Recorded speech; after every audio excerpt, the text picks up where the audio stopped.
Oh. Yeah. Sorry. Gee, I wish there will be some setting where when you go live, some stuff just come in front of your face and the mics on, and you just start talking. So That would be very nice. Oh, Maybe one day, David. Maybe one day. I would like to have that. So anyway, very excited to be with you guys. We are very, very, very excited because we got an interesting topic we're going to be covering.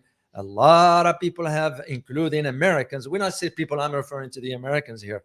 The rest of the world might have a different understanding about it. And this one specifically has to do with really who owns US debt. And this is what we're going to be delving deeper into this. Remember one thing. For a topic like this, while it is more targeted towards, let's say, the American audience, it still doesn't matter what part of the world, still going to be impacted one way or another. And this is why we're going to be bringing some other aspect as part of the big picture. Like we always say, nothing happens in a vacuum when it comes down to geopolitics. Absolutely. And what else is the big thing that is happening right now? It's the SCO, the Shanghai Cooperation Organization Summit, the 24th. You know what's interesting about it? Yes, let's dive into it. Yes, I do. Absolutely. The interesting thing about it is that Modi, Prime Minister, didn't show up. So he sent the Foreign Affairs Minister Shanzagar, another wishy-washy guy. By the way, do you know that his son lives here in the US? Really? Yeah, I found out. I have not. I found out. I kind of. Yeah, I have my ways of finding things out. Yeah. It's like the guy who was trying to scam us here through the channel. I found was out. somebody trying to scam us through the channel? I didn't tell you about this. Oh, wow. And guys, if anybody reaches out to you from us, because as big, like when you get bigger, there are people who make fake accounts. Yeah. We will never ask for anything from you. We will never ask for your number. We will never ask for we won't ask for anything ever. So just know that that's a scam. If it is, that is correct. We're big enough that the scammers just try and scam you guys. So just please keep an eye out. So here's the thing about the SEO. Makes you just wonder about that question of, okay, why all of a sudden Modi skipping that, but going to Russia? Right. Because it's going to be between, I think, soon, very soon. All this, like I say, guys, nothing happens in a vacuum. When we are going to detail into all this, you take into consideration the upcoming summit of NATO between the 9th and the 16th, I think, in Washington, D.C. But don't think about it from a military perspective. Think about it from an economic aspects of it. Yeah. Because what is NATO pushing for? The finances. Right. Absolutely. So that's all. And this is what we're going to be providing you, really an in-depth understanding of it, assessments, analysis, whatever term you want to use. And make sure to prepare a question or two towards the end. So we'll get into that. Well, so a couple of key things about the SCO, or Shanghai Cooperation Organization. SCO, yeah. A couple of interesting things about it is the addition of Belarus. Yes. Because it's interesting in the West, it's being touted as, pro-Russia Belarus. Yeah. I mean, like, the history of it. A lot of people in the West. Well, and also there's actually a lot right now of voices sort of working towards the peace of, or desiring the peace of the Russia-Ukraine situation and not wanting this to continue for the next, I don't know, 20 years. You know why I'm laughing? Why? Because Zelensky now is asking for peace. Yes. Yeah, they won't let him. The West won't let him. No. But that's another conversation for another day. It's interesting. I was having this conversation with somebody the other day, and they were like, well, what should they do? And I was like, okay, I have my own opinions on that, but what they should have done was have the West allow them to enter into the peace agreement. What is it, 2 years ago? Well, that's a problem. That they tried? Yeah, but that's a problem in itself. Absolutely. Are you waiting for someone else to tell you if you are a sovereign state? But they're. I mean, it's clear that they're not, because there's no way Ukraine could not have stood up against Russia at all without the West. Here is one thing I want you guys to be aware of, and I'm going to say this before the summit in Washington. One of the statements is going to be, now go and ask yourself, how did you know that, Dr. O? One of the statements is going to be that, well, sorry, we can't admit Ukraine because it's too corrupted. Yeah. So for NATO standards per se, it's not like the West is not corrupted, but that's the argument they're going to be making. Right. because the well, the thing is that was well known. Yeah, and the before government all is of this corrupted. happened. That It was is corrupted, very, very well known. And it's, if you ask a lot, and a lot of the European leaders have actually come out and basically said this, that was kind of the problem. Yeah. And that's actually been a problem for a very long time, at least since 2014. But the SCO, so they're meeting. Modi is not coming. Yeah. He is. He's not there already because the sun Right, is started. right. He's And not they there. are in Kazan, Mhm. in Astan. And Kazan, you know what is known about it? Is that Kazan, that's where the next BRICS summit is going to be in October 2024. I would love to go and attend as an observer. Yeah. I don't know if they will allow something like that. You know, I don't want them to pay for my We stuff. are technically, I guess, part of the press, the media. Yeah, I don't know. I'll pay for it myself if they will allow me to attend it. Yeah. I'll do my own observation about it and all that stuff. So, but that's what's important about Kazan. It's going to be there, and that's also where the announcement is going to be about the financial aspects. Yeah. Mark my word on this, guys. It's going to be a major. And this leads us to talk about our topic today regarding the U.S. debt.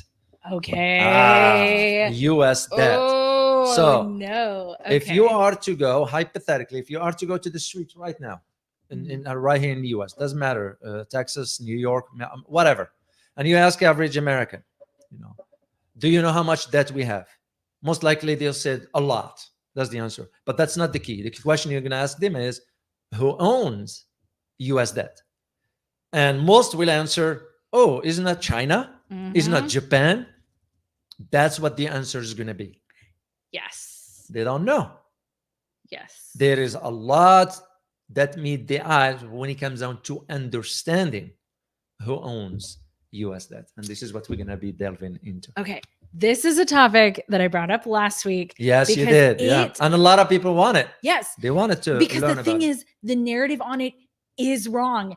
And I didn't realize that. I'm getting all flushed right now because this is super interesting. This is another one of those ways that media more or less tricks you into thinking a particular thing. Okay. Let me put a couple of caveats here. The first is that people are very concerned about the US national debt. People across the board, people here in the United States are concerned about it. Yeah. And people across the globe, I think, are very concerned about it because it is growing at a massive scale. And I think fundamentally people understand that can't continue. And there's a couple of really important reasons why that can't continue that I'm going to dive into a little bit later. But David, I just have to give yeah. Here, come get it. There's the key. Thank you. As one of our other producers needed something. Yeah. Okay. So would you guys? Oh, it's okay. You can leave her. Just the dog wanted to come join too. Okay. So what percentage, guys? I want you to guess. What is your best estimate? What percentage of the United States national debt does China own? So Treasury securities, okay? Yeah. What percentage does China own? Put a number in the chat box. Just a number. Doesn't matter. You can guess if you want. No, who cares? Just guess. That's how we learn. If you were to believe mainstream media, you would think it was like 90%. Right. Let's see first. Okay. What do you guys provide think? An answer. I'd like to see. John Smith, 5%. Andres, 10%. Army with a Harmony, 5%. Farhad Razavi, 100%. Masian Dorsey, 23%. YT, 2%. Okay. So let me share with you so let me pull up our U.S. national debt clock. Love that. All right. Can you guys see it? You cannot. All right. Here is our U.S. national debt clock. Add to stage. There it is. Okay. Our U.S. national debt clock. Here is our $34 trillion, almost $35 trillion, which, by the way, when I started doing this research, it was like 34 and a half. Like it's ballooned that much in the last couple of weeks. Okay. So interestingly enough, of this 34 trillion, all official holdings from all other countries combined is only $8 trillion of this. Okay. It's only $8 trillion of this.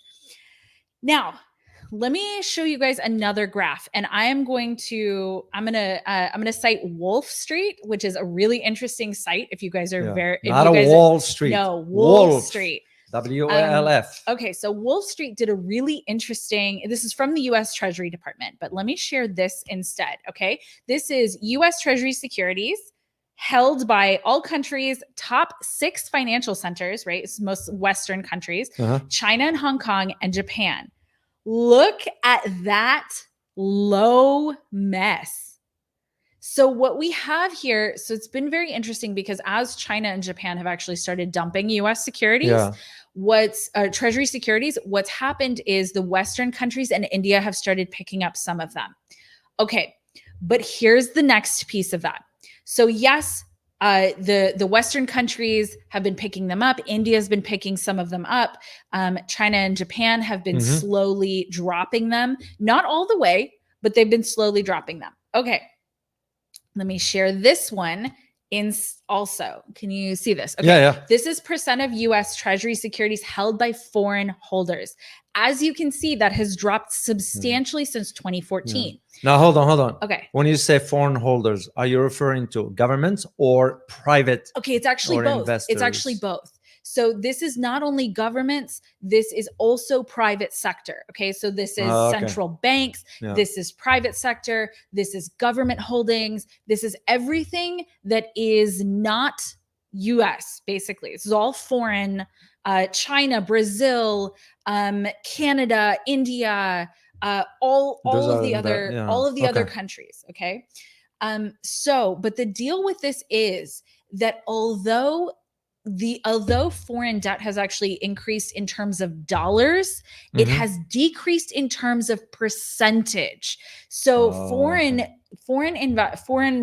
ownership, foreign holders used to be 33% a decade ago, and now it's 29.2. So it's basically 23%. So it's plunged 10%. Dropping. Because what's happened is that foreign holders have not kept up with the rising debt that we've had. So they haven't kept up that percentage. So they now only own 22.9% or about 23%. Let's be real, about 23%. Okay. Yeah. But if you were listening to mainstream news, you would think it was like a bazillion percent, or like 100% was owned by foreigners. That isn't the case. Only 8 trillion. And that's across all foreigners, not just China. Because China and India China and Japan are dropping them. Yes, that's true. But the amount is much lower. The percentage is much lower than it was before. Yeah. Okay. So there's a couple of other reasons that this is a problem. So the first is we are and aren't as beholden as we have been led to believe to foreign holders for this. Now, granted, there are smaller countries that basically are like living off of the interest on this debt, because this debt, the reason that people pick up debt is because of interest, right? They want money back for their investment. So number one, I think that foreign countries have not kept up with the same percentage. They're not 33% as it was a decade ago, because the dollar has fundamentally less value because of quantitative easing, which is the fancy word for money printing, and a bunch of other reasons. Okay, so that brings us to the question of who actually does own the bulk of US debt. If it only 22.9% is owned by foreigners, anybody, who owns the bulk of it. Okay. And this was the big shock to me, because it's Americans that own the vast majority of the US debt. Wow. Okay. So let's go into who owns what. I'm going to take this down for a second. Let's see. Okay. So let's go into who owns what for a second. Okay. So we have our US debt.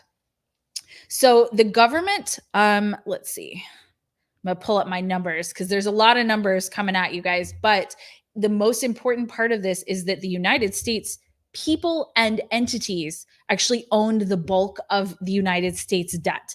And we'll talk about why that's a problem in a second.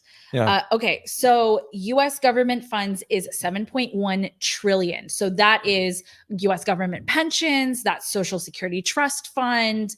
And these are trusts that aren't traded on the open market. Okay, so they're like held internally, so they're not subject to the ups and downs of the market. Okay, the remainder of that is the 27.6 trillion, and we're going to take the 8 trillion out of that is foreign. Okay, so we're 19-ish trillion. So the remainders of these are treasury bills, notes, bonds, tips, and FRNs. So that's treasury inflation protected securities and floating rate notes. So all of those are okay. It's a lot. I know I'm throwing a lot at you guys, but this is super important. So foreign holders are only 8%. So who else owns it? So that's US mutual funds own 18% of the treasury securities. Okay, that's almost as much as foreign holders hold, period. Okay, so we have the US mutual funds, we have the Federal Reserve owns 16.9%. So it's almost 70% of the treasury securities that are outstanding. So that's 4.6 trillion. So US mutual funds hold about 4.8 trillion. And Federal Reserve owns 4.6 trillion. And US individuals own 9.8%. So that's 2.6 trillion. And banks. So this is super interesting because if remember, we had a whole bunch of banks that owned a bunch of these, and a whole bunch of them failed and collapsed the banking system. Okay, keep that in mind for why that's a problem. Okay. Yeah. Keep in mind that particular piece of information for why this is a problem. Okay, so so state and local governments own 6.3%, which is about 1.7 trillion. And then pension funds, our sweet, blessed pension funds that still exist in this country, are 4.3%. Insurance companies like Berkshire Hathaway own 1.9%. And then just other stuff owns 1.5%. Okay. That's a lot. So why is this important? Yeah. Because fundamentally, if we look at default, because we have a very high, let me give this other one piece of information because it's a really important piece of information. And that is, let me see, government interest payment as percent of GDP and government interest payment as percent of tax receipts. So that means how much are we paying in interest to service this debt versus how much tax revenue we're bringing in to fund our country. Yeah. Okay. You mean to fund the wars and conflicts. That's what it is. Yes. Yeah. Unfortunately. Yeah. Yes. It's the truth. It's the truth. Yeah. So I'm going to share this because this is I'm a big fan of Wolf Street, guys. If you want to check out Wolf Street, they do a really good job with a lot of these graphs. So US government interest payments as percentage of tax receipts.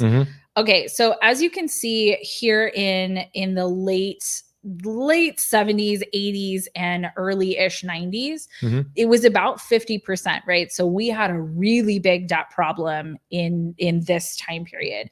But apparently Congress got together. I was very, very young, so I don't personally remember this, but apparently Congress got together and was like, hey, this debt's a really big problem. And that's when we got the Bill Clinton balanced budget. For the only time that anyone can remember, I remember that. It's the Bill Clinton balanced budget. And the surplus we had. And the surplus, which evaporated under Bush. Why? Because we went to war. We had 9/11 and then we went to war. Okay, so that vanished. So now here we are, okay? And here we are at, it's a little over 35%, and it's going up and down, but it's a little bit around 35% of interest payments from all of the money that's coming in is going to service that debt. Yeah. Which means that is money that it doesn't go to public products, social service. programs. Yeah. It doesn't go to fixing infrastructure. It Yeah. doesn't go back into the country. So we have 35% of all money that's coming in here to the United States that isn't going back towards us. It's Yeah. actually going back towards the people Yeah. or entities, because it's mostly not people, entities that have this debt. Now, granted, a lot of them are, for example, mutual funds or, or government organizations. So there is that. So that is a net positive, that at least some of that is coming back towards us in a way. But 23% is going towards foreign entities. Okay, so that's a fact. And let's look at U.S. government interest payment as percentage of GDP. Look at that. Wow. So we're headed towards almost 4% of interest payment as percentage of GDP. Yeah, let's add that one to the. Oh, sorry. Here we go. Okay, Yeah. You got it? Yeah. Okay, thank you. Okay, so why is this a problem? So there are a couple of reasons why this is a problem. The first is that if there were to be a default, which I don't know that anybody's talking default, but if there were to be a default, I think that everybody more or less in the general population thinks that who that default would affect is outside of the United States. Because if you think that most of our debt is held by China, for example, which it's not just held by China, it's held by a bunch of other countries. Yeah. What do you think is going to happen? Right? Well, they're going to eat the default. Yeah. Well, first, the idea of let's break this down very in a simple terminology that people can understand. Yeah, I give you guys a lot of yeah, because there were a lot of numbers, and first of all, the interest we pay on the debt, which amounts to about $870 billion to the last stats that I looked at, that has to be paid every year on not every year, I think on a monthly basis or somewhere around that. The amount is $870 billion just to pay the interest. So now, where the big problem of all this, if we are to default, I know we're going to just break it down into you and I, average citizen here. So what is going to happen? You're going to be seeing a massive impact on the, for example, social programs. When I say social programs, we don't have, like, for example, the government issues salary for everybody. No, we're talking about the basics. Like you have, let's say you have housing projects somewhere in a poor neighborhood. How is that housing project is funded? It's through this kind of money. It will be no money for that. It's because we have if we defaulted, you're looking at a police will not be paid. The military might have to start to think about. And in a system like ours, are you going to be working and not be paid? That just doesn't make any sense.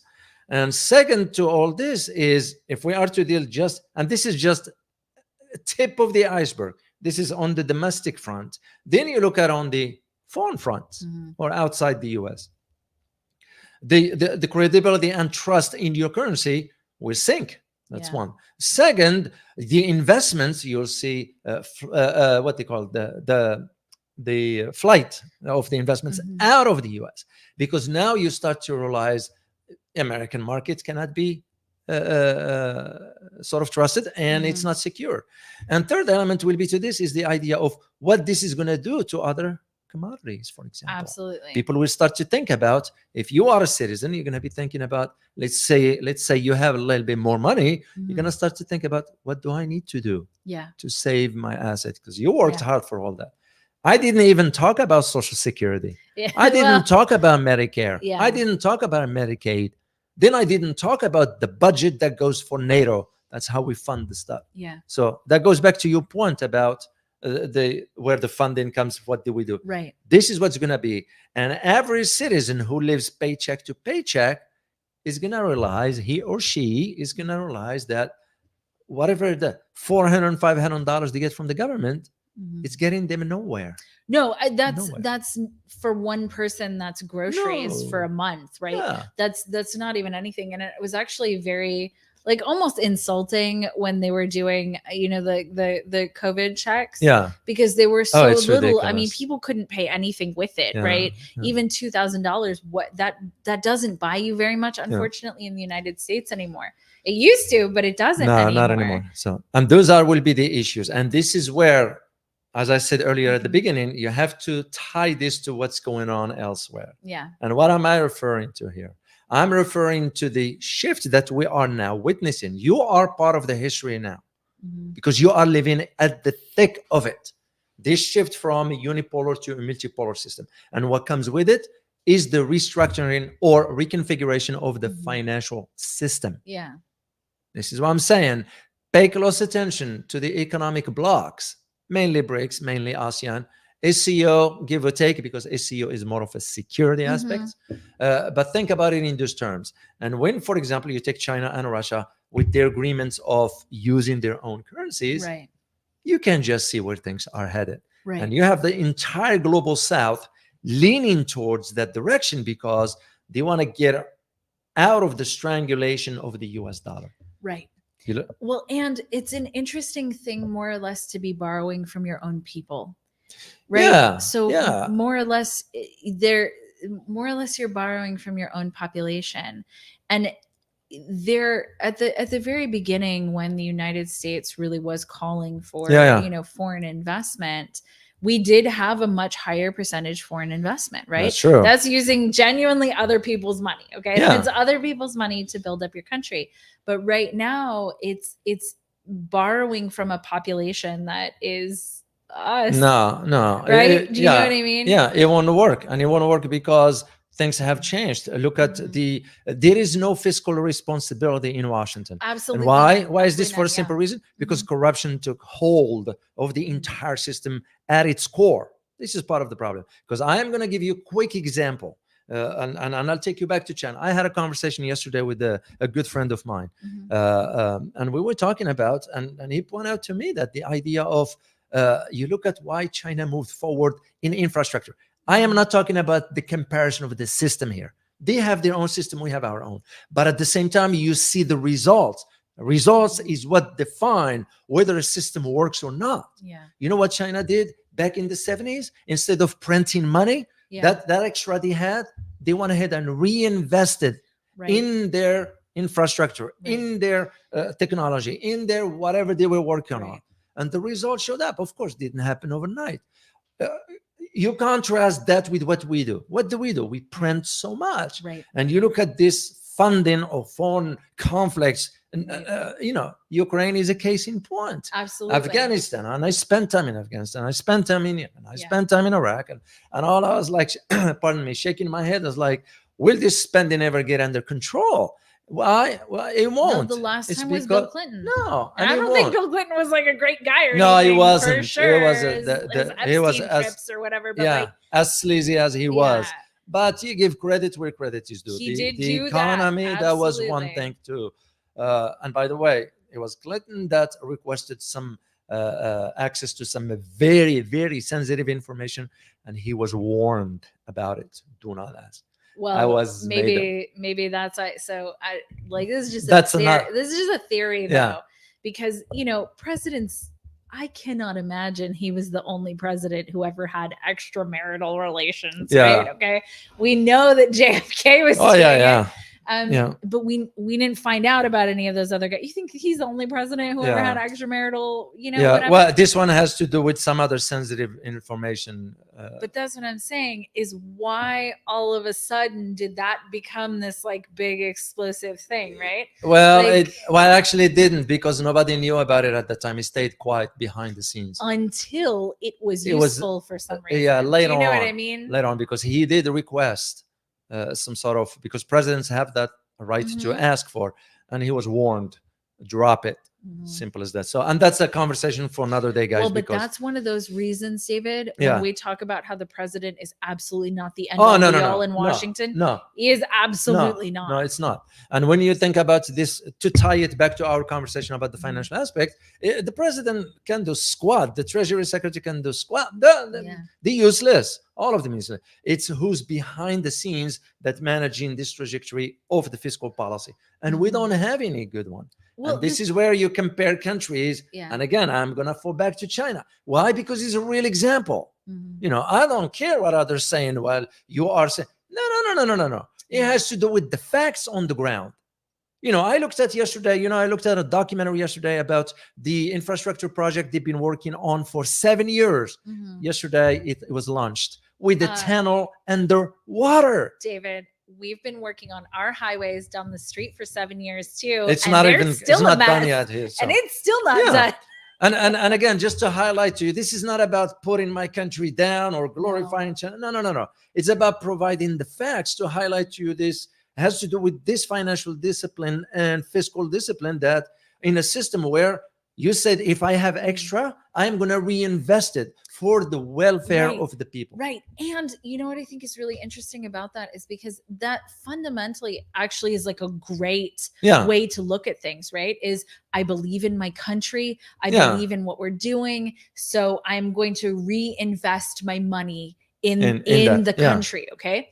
So, but the United States, number one, I think fundamentally does not understand how much of our own money is in our own treasury securities, okay? Yeah. Is in our own debt. Yeah. So number one, people don't know that. And I think if they did know that, fundamentally, there would be a real shaky conversation. That's true. Because I don't think that there really is that sense of stability, sense of security Yeah. here in the United States about our economy.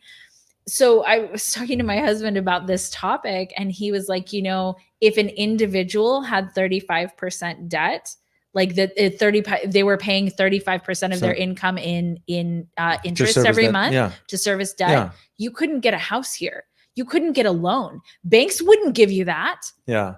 And yet here we are at this number with no will from Washington to bring it down.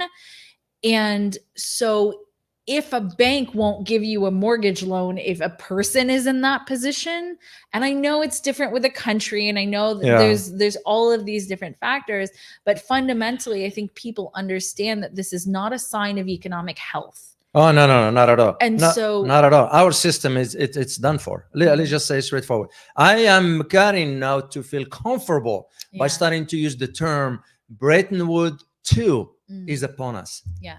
And this is why I keep saying, Sure. Mark my word on it. Wait until October of this year when BRICS summit convenes. Mm-hmm. Now you know why I want to go there. For sure. That's the reason why I want to go to that, because it will be a major financial announcements. And that in itself, now we'll have to change the trajectory of where the global financial system. Yeah. And that's going to now have countries are now considering.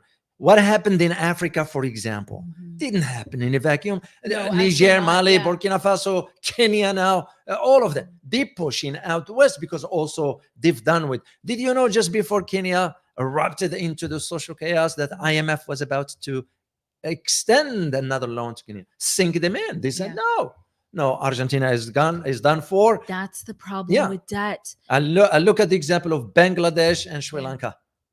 Pakistan. Oh, absolutely. Pakistan is also. They absolutely cratered. Yeah. And that's the issue, because these countries, when they get into these IMF debt loans, Yeah. when they have to service the debt, what they bring in, which is a similar problem to what's happening right now, is when so much of your income coming in, which is taxes, right? Hypothetically, the income coming in is taxes, okay? Yeah. Not money printing, but taxes. Yeah.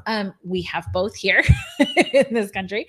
But when you have such high service on debt, you can't reinvest that back into your people. And so what happens with, and that's how this happens, is these countries get into these giant IMF loans, Loans, and yeah. it's the debt servicing that's the That's gonna problem. be, yeah. It's repaying it with the interest that's the problem. And so they don't have that money to reinvest back into their population. Yeah, and that's exactly what Argentina ended up doing back in 1982 or 86, one of those, when they got the first loan, and still has not been paid. And now they are in a hole for about $42 billion. So my point in all this is the idea that if you don't have that fiscal discipline, but also you got a population that is clueless. I'm talking about my fellow citizens here.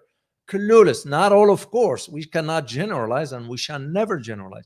But a majority of the population are clueless about what's going on. Like I said, you go outside and just randomly ask people who owns U.S. debt.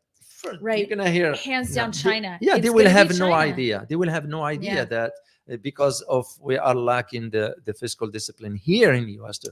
Because you got a government that is corrupted, a government that is incompetent. And it's the honesty of it, like always. I'm not gonna say it on this platform here. To me, you know what the punishments for that, and you all know where I stand on that. That is a Rumble conversation. For sure. No exception, no ifs and buts. That's to me how, because if you are not to put things in order, it ain't gonna happen on its own. And we are witnessing where the country is headed. And now you think about in terms of what NATO is doing. Well, because what NATO is doing is because we are the one funding over 70% of its budget. I mean, tell me, Montenegro, which is a NATO member, what does Montenegro has to offer? Its defense budget, do you know? Beautiful coastline. Well, David. they can shove it. They can shove it. I love Montenegro. Well, it's nice. I am not saying otherwise, but reality, because I questioned the certainly. And I questioned the judgment of NATO when they made that decision. I was aware. I wrote an article about it back then. What the heck are they thinking? Because its defense budget for Montenegro is the same. It's the same budget as the police department in Connecticut. And I looked it up. Small country. You know what I mean? So it becomes on us, taxpayers, us Americans. Why should I give my tax dollars to some entity that is outlived its usefulness? I mean, we all know NATO is a relic of the past. There is no other way of saying it. What is NATO for now? Well, so Scott Ritter, I think, said this, and it was very interesting. Yeah. And he said that I think it was Scott Ritter, guys, I'm almost certain it was Scott Ritter who said this. But let me know if you heard him, watched one of his interviews and heard him say it.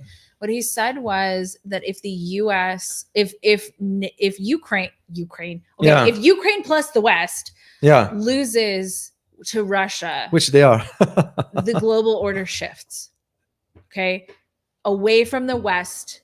And he says that the West is lost. At that point, if the West loses this conflict, because it's not Ukraine, but if the West loses this conflict, he says that is the end of sort of Western hegemony. Well, I don't know. I don't know if he was whoever said this. I can confirm that because I didn't know. I can't fully confirm it but either, I will say, I will say off the bat, I disagree with that assessment to begin with. Okay, interesting. As a geopolitical analyst, I'll tell you, we are not waiting for the outcome of war to define where the new global order. The new global order has already shifted. What happened with the conflict in Ukraine? It precipitated it. That's all it was. It's the same argument I made 6 years ago prior to this Ukraine saga, that it will be just a matter of time before Russia and China put their past behind, join forces, and they did, and precipitate the shift of the global order. And here we are. Right. So to whomever said this, if this person tied the shift of the global order to the Ukraine 100%, I would say I don't think he did. I think he was saying that straw that broke the camel's back kind which of is thing. true. Do you know what I'm not denying that. But this didn't start just with Ukraine. It started before after the 2008. I will even go as far back as 2004. For me, that's how I assess it. Because it was the idea of you saying to me was like the big shift was the 2008 financial crisis. The financial crisis, because remember, guys, in geopolitics, the financial aspect is always tied to the geopolitical decisions. Look what countries are doing right now. Why do you think the Saudis shifted to the east with everything they have? Why do you think Russians and Chinese and some other countries decided to trade using their local currencies? Why do you think India now is going to Moscow, which I am sure to figure out a way? I know India is client of Russia, whatever, but beside the point of buying military hardware, one of the conversations is going to be about how we move forward regarding payments. I am baffled by why the Russians didn't request payments in gold. India has some gold, doesn't have as much, but they do have some gold. Well, they may also be trying to foster a relationship there, right? They may be trying to foster some kind of allegiance there by giving rupees. Yeah, but with India, how it plays, you won't go that far. I won't go that far if I were advising a head of state to, you deal with India. I'm not saying otherwise, but you won't go as far as putting all your eggs in one basket regarding this. That's why I'm wondering why the Russians didn't request the payments in gold, because the India could pay for it in gold. It's true. But that also was sort of at the beginning of the US sanction issue. And I think that Russia has over the course of this conflict, Russia has started to figure out that alternative, basically how to continue to survive, if not thrive, in the environment of the US sanctions that were placed on it, right? Yeah. And so as it's trying, because we've watched Russia start to do a couple of interesting things, one of which is, starting to build this SWIFT bypass system. I remember I was reading an article about China supplying, technology to Russia for its weapons, right? And I was like, at the very beginning of the conflict, China was like, nah, we're not doing that. Yeah. Well, and now it's like well known. Well, yeah, but right? also because obviously they were because doing every that. country has to think. What China was thinking, if I am to guess, China was thinking in terms of the strategic direction where things are. Absolutely. This is what I'm saying. Whomever that person who said that, well, it's because the conflict in Ukraine, what is going to define the global order? I disagree with that. Because it was. I disagree. I really with that think one. it was a last straw and they broke the camel's back thing. Especially if it was Scott Ritter, there's no chance he thinks that. Yeah. So I think it really was a last straw. Yeah, then that's what it was. Back. But the idea of, because this happening, this was the ball was being rolled from way back. And that was reflected even during my time in Washington, D.C.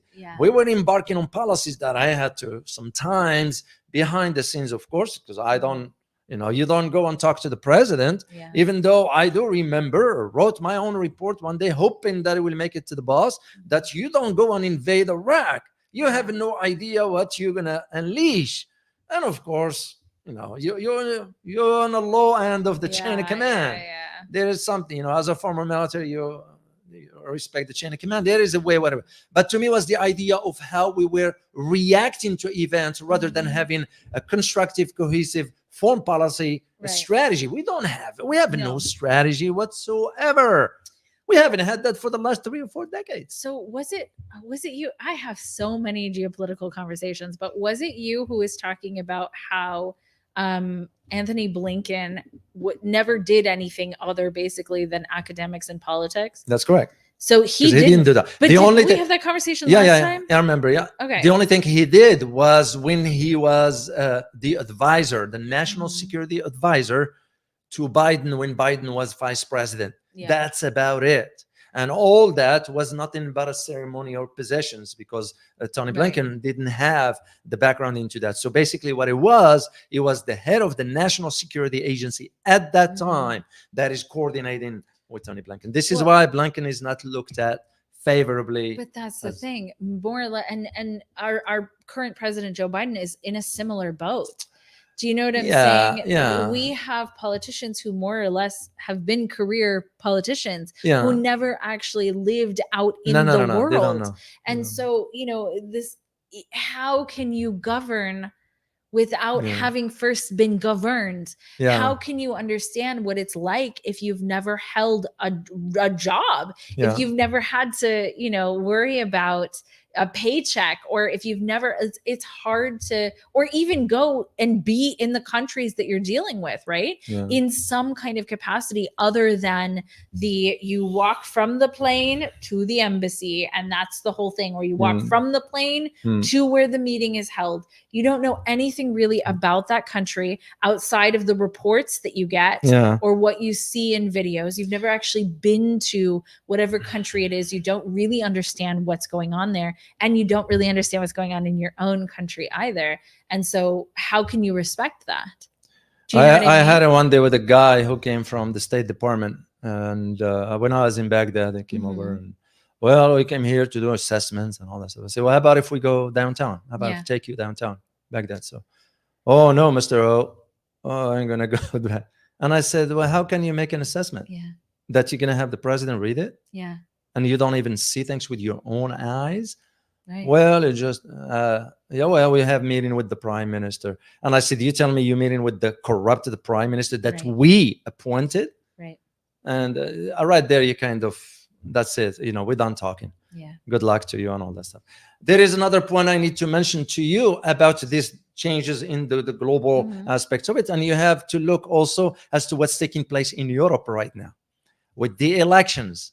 You're all aware of that. And I'll be talking about this one tomorrow. Yes, it's July 4th. I don't take holiday because to me, it's just another day. So I will be doing that live stream tomorrow. Are we not doing like a brunch? I wasn't told. Okay, well, maybe. Well, if we I was, gotta do something. I wasn't told. I We wasn't told. I wasn't informed. David, we gotta do I didn't potato set up salad anything yet. And hot dogs. I don't eat hot dogs. And watermelon. I don't eat hot dogs. What? No. Grass-fed beef, unless regeneratively farmed. The beef, yes. Yeah. No, I don't eat regular. No. Yeah. No. Well, if you buy it, I'll eat it because I know you buy quality stuff. Yes, and lemonade and watermelon. It's then a that's whole it. thing, guys. Then sorry, guys, no live stream tomorrow. So I didn't know. At least a brunch I or didn't something. know. I wasn't sent the memo about to get together. We'll let you. Okay, what time is your live stream? Tell them, and then we usually at 12:15. Okay, we'll work around it. Okay. No. We can. Yeah, you guys okay with if I skip a live stream tomorrow? Just put yes or no. Do you want me to skip the live stream tomorrow? Yes or no? Please. Let me see. You're not gonna want I communicate with this is how I communicate with everybody. If we do like a live stream from our brunch tomorrow. Well, if you do, you have to share the food. Well, I don't like to eat share it through the screen. I like to share with it. I don't like to potato salad. Yeah, I like to share. Burgers, regeneratively farmed, grass-fed. It is very important to me. I had the first potato yesterday from my garden. The first one, literally from the garden. Amazing. It was incredible. Really? Yeah. So no, saying no, yes. As long as you invite us, YT. That's what I told you. If we have to do live, they're gonna have to share the food with us. Well, how is this shared? That's the thing. So probably we'll skip it and do some other time. I'm okay with that, but I didn't know we do Sabah al Khair. You say yes. Good to see you, by the way. I wasn't aware that we have something tomorrow. Okay, well, we'll. Now, who do I need to talk to in the team that didn't inform me about this? Her. Okay. Well, then she needs to prepare herself for a conversation. Oh, okay. So anyway. All right, but that's what I was going to say is the idea of it on a serious note here, guys, on Europe, because you see the changes in the elections. No, it doesn't matter far right, far. That's what they will have. It's not about that. It's about the changes that maybe, and I say big maybe, Europeans finally are waking up. But also this coincided with none other than Hungary, the country of Hungary, that is taking over the chairmanship of the EU policies. Yeah. That just you put the super interesting. The Germany lost about $3 billion in theft inside the country, and you know why? Because prices went up. People are stealing. Oh yeah. So what do you expect? Well, the same thing is happening here. Here in the U.S. as well. Same thing is absolutely Britain happening is here. done for. Even though Britain is not willing to come forward and admit that is going broke. The same freaking thing is happening here. That's like literally what we're talking about here. is this is a huge problem in the Western world. The UK and the US are in really bad financial positions. And yet we're celebrating independence from the UK tomorrow. That is one. So it's super interesting. That's one of the wildest things, because I heard this quote. I don't remember even who it's from. But they're like, the majority of the Independence Days, because a lot of countries celebrate Independence Day. That's true. Most Independence Days are from Great Britain. Yeah. And I think people forget that, right? It wasn't that long ago, actually. I only have one question that I still would love to have an answer to. And the question is, why the heck is Australia and Canada still bowing to the Queen or King or whatever in Britain? I just don't get it. I don't get it. I heard a quote that was super funny, because everything I know about celebrities is against my will. I don't look up this information. I don't want to know anything about the royal family.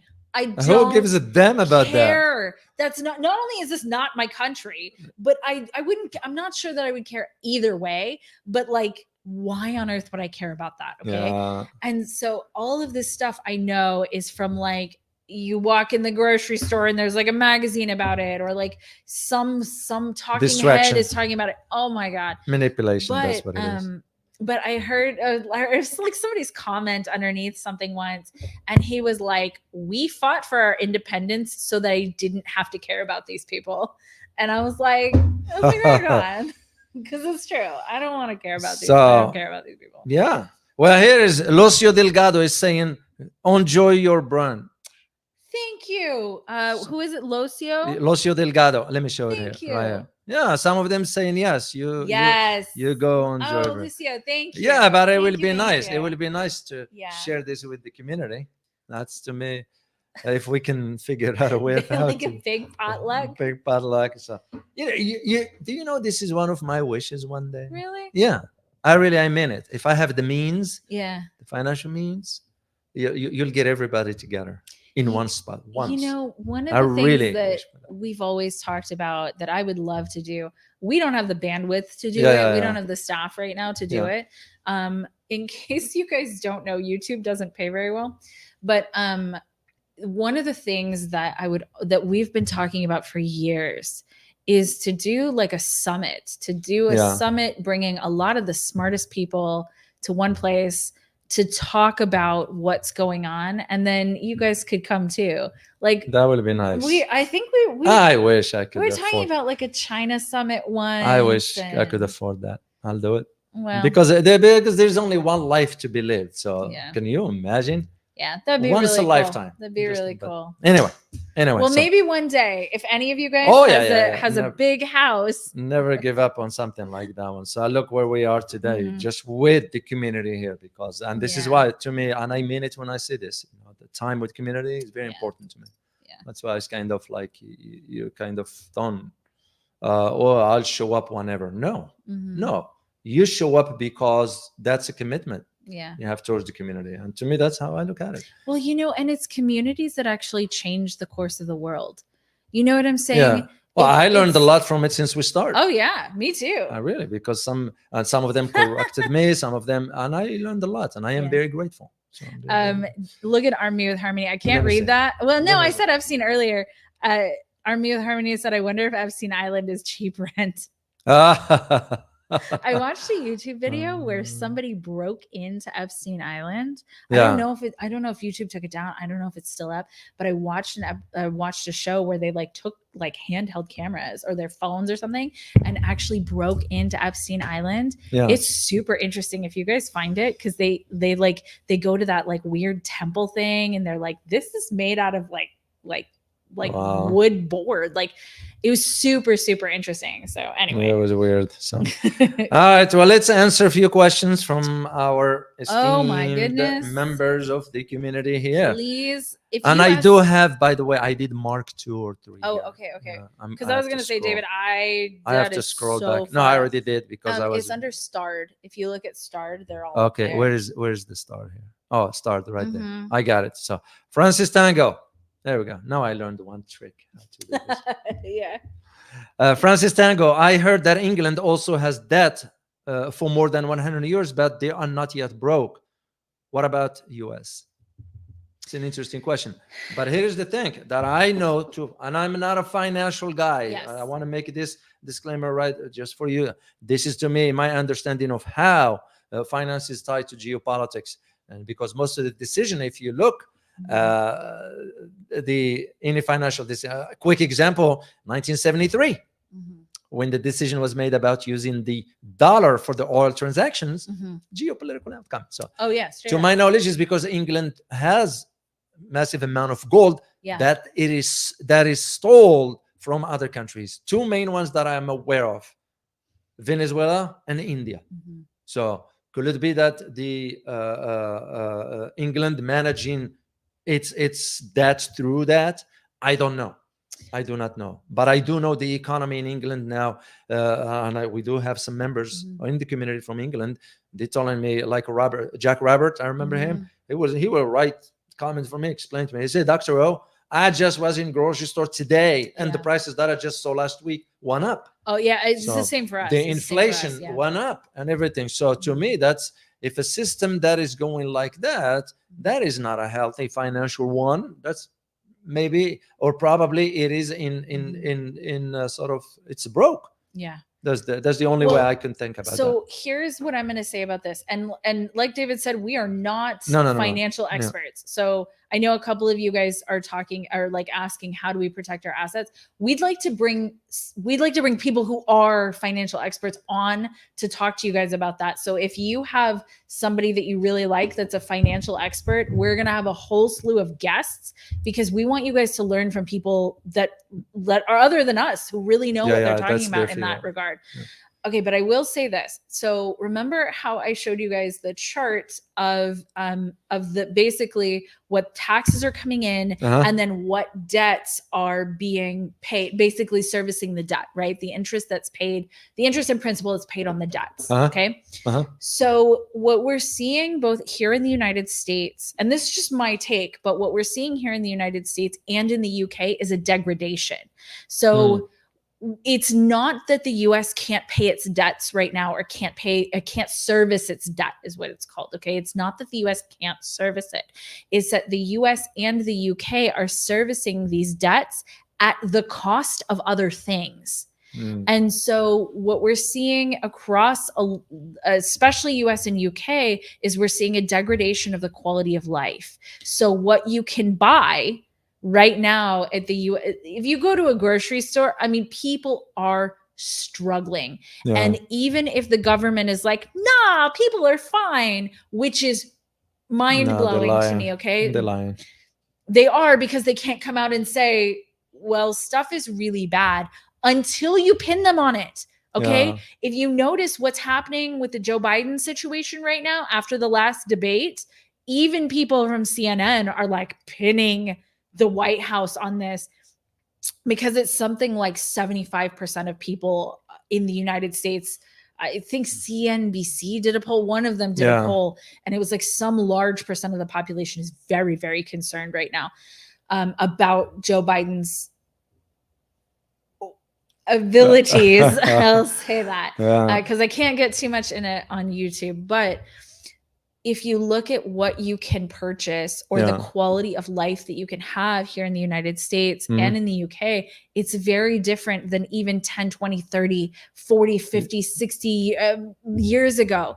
The quality of life is very different. And, I was looking at my house. The house, I love my house. I'm so grateful I bought it when I did. But my house, I paid twice as much for my house as it would have cost 5 years earlier. Wow. It's quality of life that's being degraded across the board. If you look at infrastructure in both countries, infrastructure is deteriorating. Quality of life is deteriorating. Mental health is deteriorating. So those things are deteriorating because that debt is having to be serviced at the cost of other things. All right, let's take the next question from Kevin. How far down could the falling dollar draw down gold prices? Wow. I don't know that I necessarily have a prediction on that, because there's two sides. Like I said, we are not financial experts, but there are two sides to that coin. One side is people are central banks and countries are stockpiling gold. Okay, Yeah. that's a fact. Yeah. In larger and larger quantities. However, the dollar is also still strong globally, Yeah. and is for a while. The dollar is absolutely not dead. Okay, it's not dead. It's No, it less won't. and less It's powerful, gonna but it's take not time. dead. It's gonna take time. Yeah, sorry, I don't know how to answer that, so I Mhm. don't assume. I don't. That's very Yeah, that's just my complicated take. question. It's So a very complicated question. next one from Mr. White One: why tip your citizens into so much debt? Well, the simple reason for that is so the government can maintain its control. I mean, think about it just on your personal life. If you owe money to someone, how much power that person has over you? I mean, let's be realistic. This is why debt, a lot of people, I'm not saying debt is so bad completely. You just have to know you get involved in aspects of that you can manage. By the time that start managing you, it's over. And that's exactly what is happening in the US. We are living beyond our means. Simple as that. Think of it like in your family. Are you going to purchase a house, $1 million home when your income is, let's say, $100,000? No. So Can I Sure. switch to this comment? Yeah, go ahead. So AG the Silver Bullet, have either of you heard the recent RCMP internal report that predicts mass civil unrest war here in Canada within 5 years once people realize how broke we are? In Canada? Yeah. Yes, I read something about that one. Canada is very bad. Canada is so bad that some citizens, I lived in Canada. I'm very familiar with the Canadian system. Yeah. They are starting to be very, very aware. As a matter of fact, this morning, their Supreme Court issued an order to arrest university students who are supporting Palestine. Yeah. Canada. That just tells you the story. Dictator Trudeau, what he embarked on, the policies, they really, really dug Canada into a major hole, and Canadians is going to be in for some major. It's like us here in the US. Yeah, the US is in. It's like is us, also in a North bad America is spot. going to be done for. Well, so here's what I'll say. The first is that no matter what a country's financial situation, there are more millionaires created in a crisis than any other time in history. And so I want to keep that beacon of hope, because it's very easy to be like, everything is terrible and on fire and falling apart and we're screwed. Okay, in a sense, yes, that's true. But in the other sense, if you are paying attention and learning about how the world financial system works and how you can protect yourself and your family and the people around you, you can help build a different world. And that's what we're doing here with y'all's help. That was very Texan of me. With y'all's help, we are building a world that we actually want to live in. The reason this has been able to go on as long as it has is because people weren't awake. People didn't know this was happening. So now that we do, we get to help shape what happens next. I will also say this. There's a guy who is former CIA. I don't know that you can ever fully leave the CIA, so I don't know. But he's a real smart guy, Andrew Bustamante. I know who he is. Yes, he's smart guy, okay? Can you ever really leave the CIA? I don't know. Okay, I don't know. But he's a real smart guy, and he talks about the instability that's coming in the Western world in the next 5 to 10 years. And so he said, aim to leave the Western world by 2030. That's what he said. By 2030, aim to leave the Western world because of the upheaval that's coming, because stuff like debt comes due, right? Eventually, you cannot do the things that the Western world is doing sustainably. So that's what he says. I think it's an interesting perspective. But I want to put that caveat of hope of just pay attention and start thinking about the world that you want to build. Because the reason that governments and large corporations have been able to do what they do is because they've been doing it in the dark, because they've been doing it without people knowing that it's happening. Well, people are starting to wake up and realize that it's happening. Yeah. And I think in Europe, those really the European Parliament elections is a reflection of that. Now, Yeah. will it go as far as change? I don't know. I don't And I'm know. gonna keep an eye open. But on that. we are the people who get to decide Yeah. that, you know? I'll take a last question here Okay. from Francis Tango. Who will be Biden's successor Oh, if he stops in November? I don't know. Yeah. I Well, don't that's know. a good question. Usually the system set up that the vice president will take over. After the vice president, you have the line of succession that goes in order. I think he means if Biden backs out. Because there's absolutely that's when he conversation backs right out. now. Well, they are. After the last but debate, there's not. I don't know. I didn't watch, and I don't intend to watch because I David, kind it of was lost faith bad. in the system here. It's It because was really bad, Yeah. bad. As a matter of fact, I did was find out. I bad. did find out they took down something on X that Biden said. I won't say it here because it's. Oh yeah. Don't say it. Don't say it. Yeah. Because I don't know. I don't know It was. how It was. much. It was bad. They took it down. Yeah. Quickly. I don't know how much we can talk about it because I know there's skewed. But after the debates, Yeah. even CNN is going after. Well, Biden. he can. It's kind of reality. But so the question meant after if like who would they put up? So far there is the conversation about the what's her name.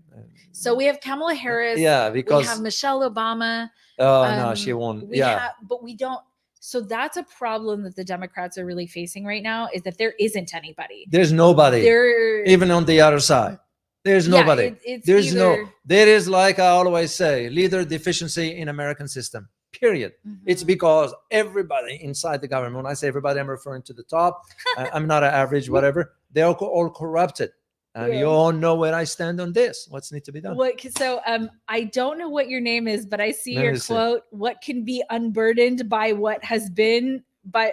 So Kamala Harris always says that. She's like, we can be unburdened by what has been. And we're just like, what? What does that really mean? She's clueless. She's not qualified to be there to begin with. And this is part of where politics, politics is not bad. Yeah. You can serve the welfare of the people. You can serve the well-being. That's the point. It's a noble thing, but it's because it became so corrupted because the system itself. But guys, this is not new. The system has been set up that way. Yeah. A lot of Americans do not know. Now we hear about the founding fathers, whatever. Yes, you give the proper respect, whatever, but to a degree. I remember when I used to teach the government course, and I'll explain to the students, and they will be like staring. I could see in their faces they're lost at what I'm saying, and I'll break it down to their level, And I said, "You guys, you don't get it, do you?" Yeah. Oh, can you explain it again, Dr. O? I said, "Sure. I'm glad you asked the question, and I will explain it again by highlighting to them that it was the senators that will decide who the president is going to be. They were the people in possession to decide who's going to become the next, because that person is going to look after the interest of those who put him there." It's really the illusion of choice because quite frankly, and people, sometimes people push back on this that no, voting is a real choice. No. Here's the thing. You didn't choose who was being voted for, because if you have the choice, who on this planet would vote for either of those two men, especially looking at the debate after the debate? Oh my God. Yeah. If you had the choice of everybody in the entire world, would you have chosen either of those two people? No, never in a million years. And so it's the illusion of choice because I don't know if I can say this on YouTube, but South Park has a really funny episode, South Park, the TV show, where you choose, I'm just going to say it, you choose between a douche and a turd sandwich. So here are your choices, douche or turd sandwich. Which one would you rather have? And the reality is you wouldn't want either thing. Want both of them. So. But you get the illusion of this choice. Yeah. No, it's the system how it is done, and I don't think so. It will have to first of all, like I always say, you start with the basics, and the first order of business is you put the damn term limits on those members of Congress. You put the term limits on the Supreme Court.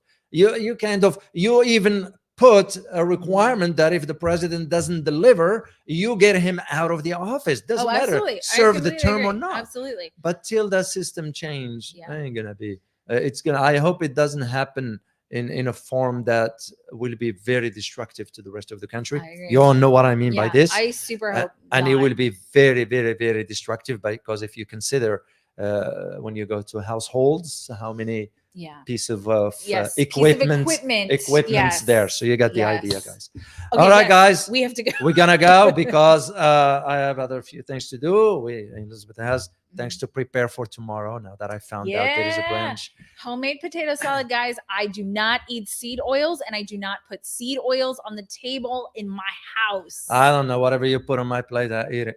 So that's all it No. is. No Whatever seed you oils. put on my plate. No so. seed oils. Go Yeah. look into why. Yeah. No seed oils. Are we having dessert? It's probably going to be like watermelon. That's it. I really like Do watermelon. you know why I'm asking this? Why? Because I only do dessert once a week on Saturdays.